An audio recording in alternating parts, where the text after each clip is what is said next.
Awesome. Thank you so much for joining us. We really appreciate you spending some time with us. Before we jump into Q&A, just wanted, obviously this week you have the opportunity to compete for the Dash for Cash, always a fun program that's unique to the NASCAR Xfinity Series. Your team can take home $1,000. Do you mind just to tell us, like, how, obviously I don't think you guys necessarily approach the race any different, but how fun it is to know that your team has the opportunity to take home another bonus, depending on your finishing order. Yeah, for sure. I mean, it's a big deal what Xfinity and Comcast do to allow us to, four teams or four drivers through this process of these four races to race for $100,000. It's a big deal to the exposure of our organization to hopefully getting that money. As drivers, we put that back into the race team. So all the men and women at College Racing get a bigger bonus. So for several reasons, it's a huge importance at these races. We were close last week to getting it, and we've been able to get it before.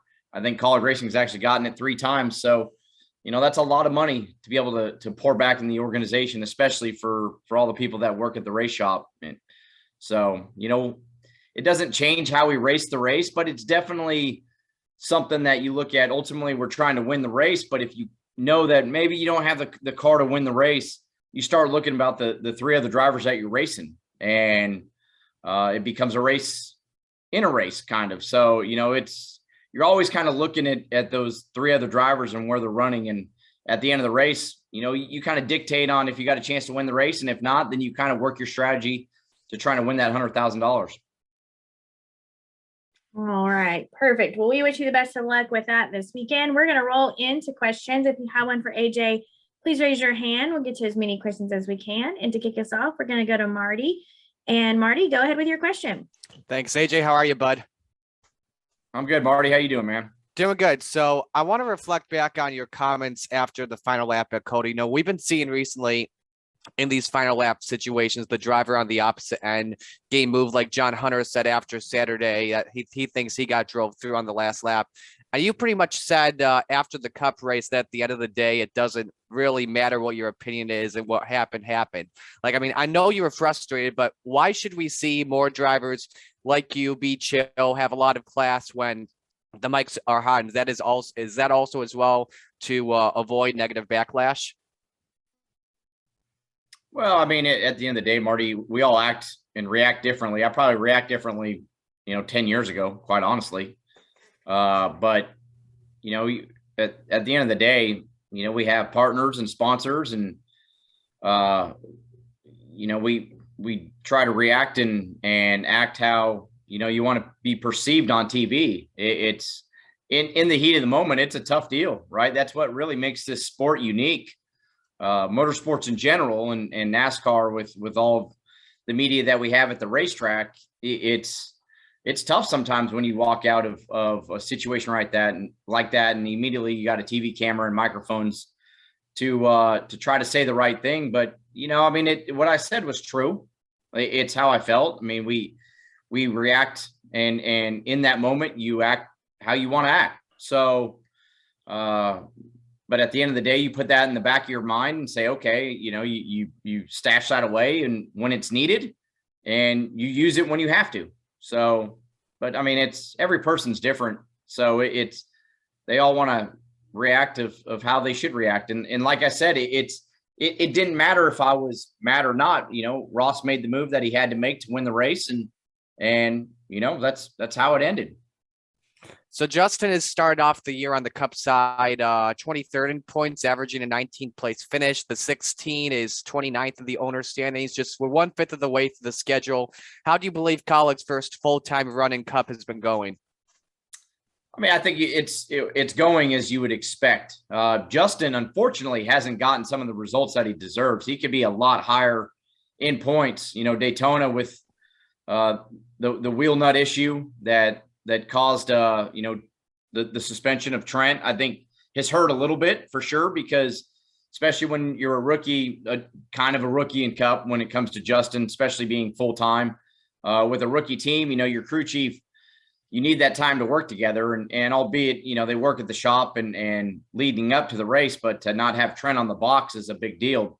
And I've gotten to work with Trent. He's super good as a crew chief. So that's hurt a little bit. But I mean, you look at what Justin has done, Daytona, Atlanta, he's going to finish, heck, maybe top 5 and gets turned coming to the checkered. Still gets an okay finish.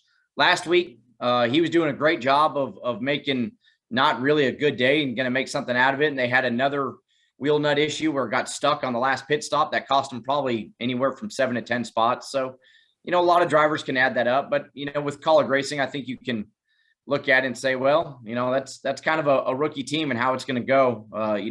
On the 16 side of it, I mean, that's what hurt at COTA. I mean, even not winning the race, but we were going to finish second at worst or maybe third, and we finished 33rd. So that's 30 points right there. So, but, it's going as expected. You have some good runs, and then you have some runs of like last week where you're like, wow, we got a lot of work to do.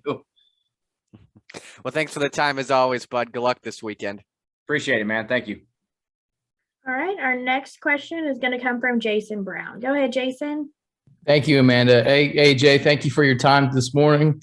With the recent success you've had, obviously in the Xfinity Series, getting the win in the Cup Series last year, what does it mean to you to be afforded some of these Cup opportunities at this point in your career? Jason, I mean, I don't even look at the Cup side of it. I just look at racing cars in general. So, what College Racing and Matt Collard, Chris Rice, and everybody at the shop, I mean, is really done for me. Give me new excitement, new love for the sport. I enjoy going to the racetrack. I'm probably actually even more intense now than I've ever been because I know, especially on the Xfinity side of it, we have a chance to win every week that we show up, and all the men and women are working so hard. So I take it personal when we don't win because I feel like I'm letting them down. So I'm more intense at the racetrack than I've ever been, but I'm probably more relaxed away from it. I enjoy it more. Chris and Matt, we have such a great relationship. They're my bosses, but I don't ever feel like they are. They're really true close friends. And we have a lot of fun away from the racetrack. So it's just being part of this organization. And I've said it many times and I'll continually say it. I just want to help it grow in whatever capacity possible. And that's what I'm trying to do. And then just sort of one quick follow-up about this week at Martinsville. Is there a particular aspect about that track that you enjoy racing on? Yeah, I mean, it's the rhythm of it. It's to me the closest road course oval that you have in the sense of the way you brake and the rhythm you get into the corners and just everything that goes with it. Obviously, you're not shifting. Maybe on the Cup side of it, we shift this weekend. I'm not sure, but just the way it races, I love it. It can be a challenge if you miss the setup. It's a tough place. You can't hide. You can't get out of the way. And it's mentally grueling because, a late race restarter, you can run, a perfect race and you can just a restart, especially can get chaotic and you can not get a finish that you feel like you deserved all race. So it's mentally grueling until the checkered flag falls, but I've always enjoyed the racetrack. It's something that I've kind of grown to right away and love showing up and racing at it. So I'm really excited that I get to race 2 races this weekend. All right. Our next question will come from Nathan Solomon. Go ahead, Nathan. Thank you. Thanks for the time, AJ. You've done double duty now a couple times with Cup and Xfinity. Just how are you liking the next gen car at this point, and what's the switch between Cup and Xfinity in each of those weekends kind of been like? Yeah, Nathan, I've actually enjoyed the next gen car. The road course, I had so much fun driving it. Really fast car helped, but it was just the way the car is on the brakes, the sequential gearbox of how you can attack the corners. I had so much fun at COTA, just driving it in general, let alone, racing and battling for the win. Even on the ovals, even though I've Coliseum, we did okay. And Phoenix and Richmond haven't been, great races. And it's been a challenge. So I'd like to have been more competitive at those races. But even with that said, driving it is still enjoyable. So, the switch back, it's not really that challenging because the way NASCAR does the schedules now, you do your Xfinity stuff and then you do your Cup stuff and then you go back to Xfinity and then obviously the next day it's just the Cup race. So it's not like where you're jumping back and forth where it used to be in the past. So that makes it a little bit easier to kind of get done with one car and set your mind to that and say, okay, now I'm going to focus on this, and you get done with that car and then you don't have to worry about it till the next day. And at a place like Martinsville, obviously a lot of laps for you this weekend. How do you manage the chaos there? I mean, it's one of those things where you have to be aggressive, no doubt. Track position's so critical, but you have to be patient in that way. And it's a little bit like a road course, but passing a lot more difficult.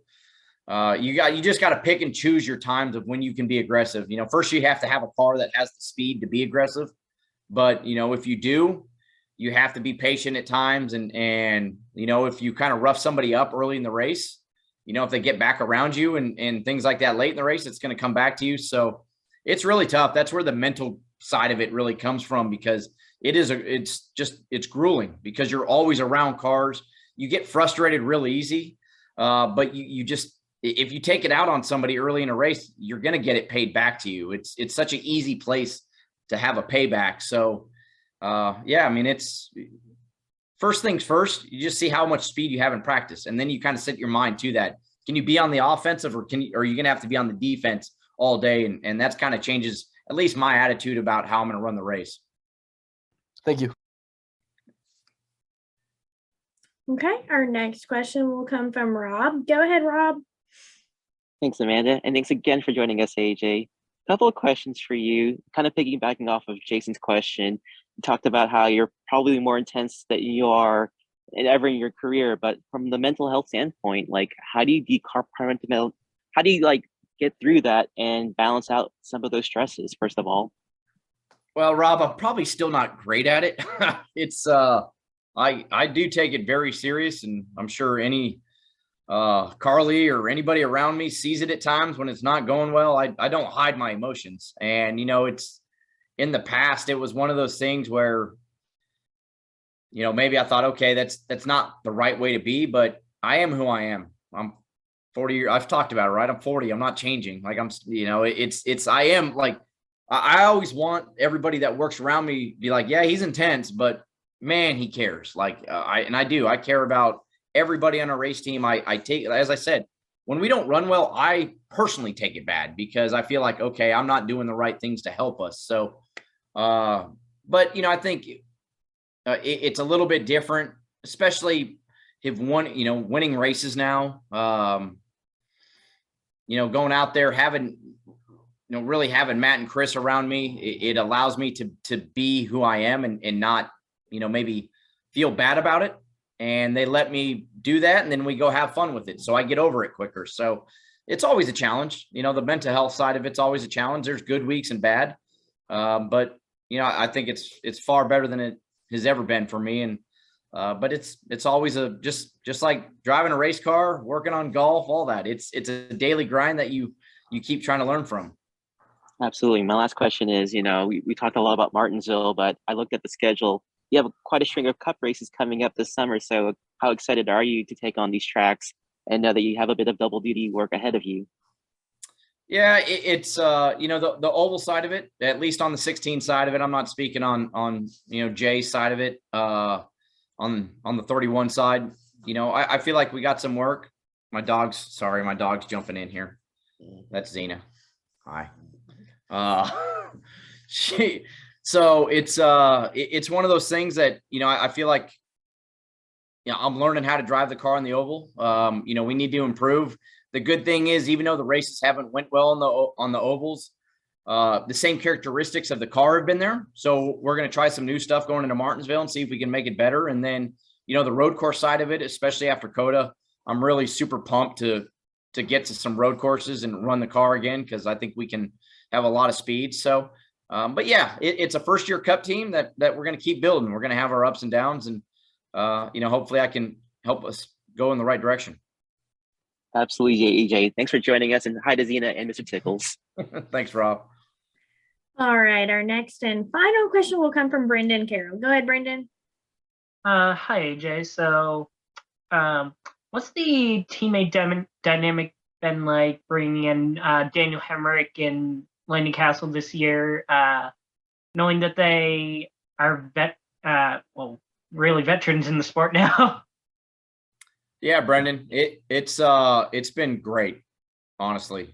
I've really enjoyed Daniel and Landon a lot. I think it's unique because we've all kind of had, in a way, the same ups and downs in NASCAR. You fight to stay in the sport, and you're always kind of grinding a bit. So I love having them there. I think you go back to, of course, we want to win. Like, that's what it comes down to. We want to be at our best, but with us, I think it's a little bit more at ease because we've in a way shared all those ups and downs at times in our career. I love having Daniel there because he has such an outlook of different Xfinity cars that he's driven, which is something at college racing I don't think really we've had a lot of. Ross had driven some of those races at Ganassi, but at the end of the day, between like Blake and when even Ryan Truex was there and with Justin there and myself, it's like we've only driven really college Xfinity cars. So we don't have a background of what other cars feel like. So Daniel brings a great knowledge of that, of what he's felt in the past. And Landon, he's working hard. I really enjoy his work ethic. He brings a different kind of thought process to the team. So we have a lot of fun. I think we race around each other really well, and you have to be like that to help build the organization in the right direction. And on top of it, we kind of have the same feel of the race car. So it helps kind of, circle in on what we need to work on and keep building the race team. So I've really enjoyed it, and I think it's only going to get better. Well, thank you, and good luck at Martinsville this weekend. I appreciate it. Thank you, man. Awesome. Well, AJ, thank you so much for spending time with us again. We really appreciate it. And we wish you the best of luck this weekend. Thank all of you. Thank you for everything you do. Look forward to it. See you there.